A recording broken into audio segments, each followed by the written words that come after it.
So following the tragic death of Mollie Tibbets by someone who may or may not have been a citizen of the United States, the right wing, led by Donald Trump, had been using her death as a way to push their narrative against all immigrants. Now, we've heard Fox News, we've heard Donald Trump talk about Tibbets' death nonstop. And look, it does deserve to get news coverage. It is an important story. Now, however, the way that they're using the story is, of course, to push for less immigration and stricter immigration laws. Now, Trump, of course, has been using families of victims to push his narrative. However, the family of Mollie Tibbets is not going along with that, thankfully. And I want to give you some of the responses here. Now, speaking Sunday afternoon to more than 1,000 people at a ceremony in his daughter's former high school, Rob Tibbets did not directly respond to comments by Trump, but he did talk about how Hispanics, Mexicans, were just as American to him as anybody else. In fact, he said, the Hispanic community are Iowans. They have the same values as Iowans. As far as I'm concerned, they're Iowans with better food. So, hey, that's a good statement. So that's in direct contrast, of course, to some of the hate that we have seen from members of the right wing. Now, in his address at Brooklyn Guernsey Malcolm High School, Rob Tibbets asked mourners to remember his daughter by celebrating something wonderful rather than focusing on how she died. Now, Tibbets also urged the audience to remember his daughter's passion for life and her desire to help others. To highlight his call to celebrate wonderful things, the father recognized a couple who had just married the day before his eulogy. He said, "Today we need to turn the page. We're at the end of a long ordeal, but we need to turn toward life, Mollie's life, because Mollie is nobody's victim. Mollie is my hero." So that's the father, and that is powerful, and that is moving.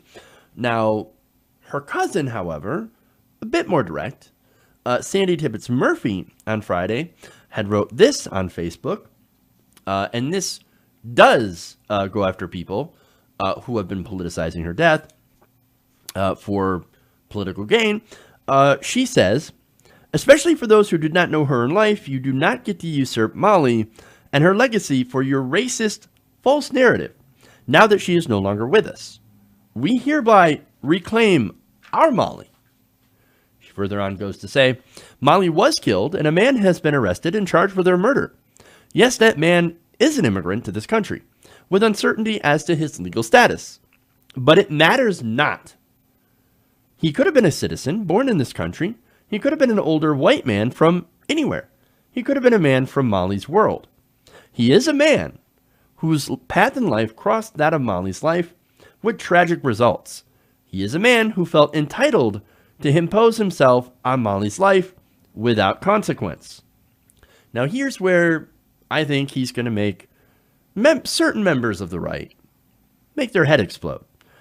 She continues, "He is a man who, because of his sense of male entitlement, refused to allow Mollie the right to reject his advances, the right to her own autonomy. Mollie was murdered because a man denied her right to say no. Our national discussion," she continues, "needs to be about the violence committed in our society, mostly by men, as seen by these grim statistics from the FBI." And she cites numbers on, for example, 89.5% of murders are committed by men. 98.9% of forcible rapes are committed by men. 80% of violence against families and children is committed by men. 85% of intimate partner violence is committed by men. She says, "We must be willing to address the way we raise our boys and young men so that violence is not a part of their response to this world, like the recent murders of the Colorado family or the similarly tragic homicide of Kate Steino. Mollie's death is further example of the toxic masculinity that exists in our society." So notice how she's taken this from a discussion from, oh, those immigrants are all bad, to, hey, maybe we need to have a discussion with our men and teach them how to better treat women. Now, I think that's a positive direction, but she's not done. Mollie's murder is truly tragic and horrifically painful for all of us who knew and loved her. The extinguishing of a treasured spirit much too soon.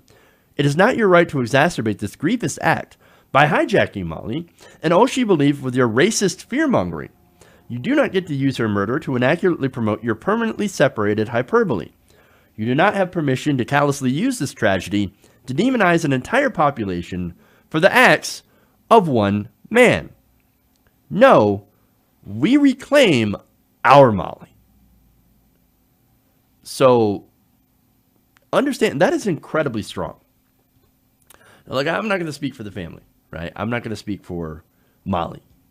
But I just want to say how refreshing it is to hear this cousin call out what is a real problem in our society. Right now, look, we don't have an immigration problem, right? We have net zero immigration from Mexico. So more people are leaving than coming in. Our main problem with immigration, with people that are become undocumented immigrants, is actually people that fly in and overstay their visas. That's not even a high number.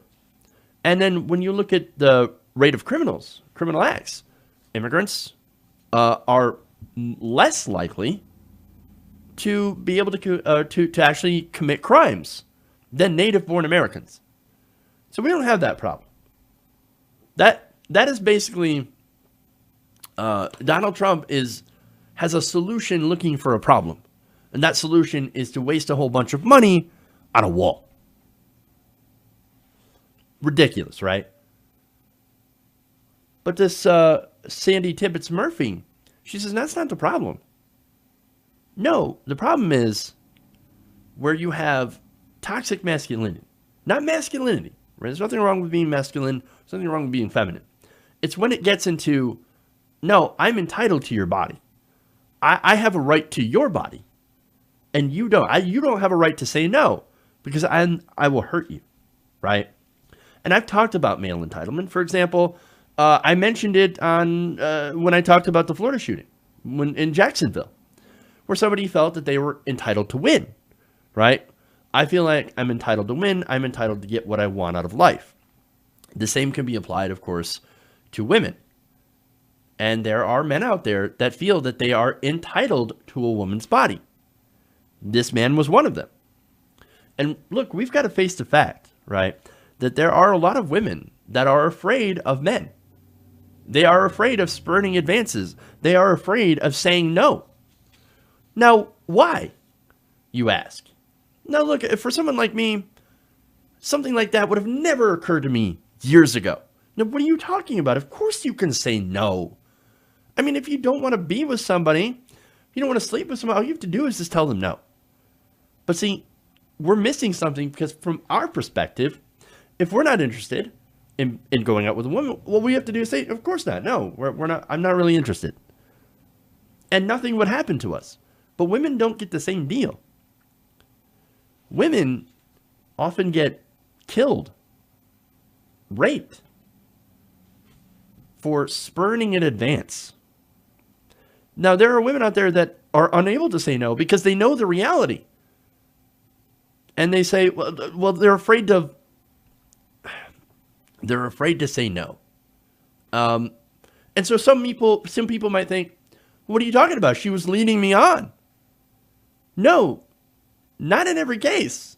In a lot of cases, they're afraid that they're going to get murdered. So they can't just say, I'm not interested, I'm not interested. That's a big problem. And so this is a conversation that we don't have enough. Again, forget about immigration. I just told you, net zero from Mexico.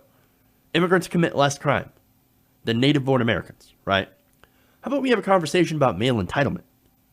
Let's have a conversation about how we raise men to treat women. So, look, growing up, there was a lot that I didn't know about this specific issue, right? And I believe that I was in danger of becoming one of those so-called nice guys, right? Well, if I'm just nice to a person, you know, and treat them well, then I will get something from them. Now, that's not being a nice guy at all. No, that's doing something and expecting something in return that is not an implicit agreement. That is not being a nice person. That's not being a good guy. That's being a terrible guy.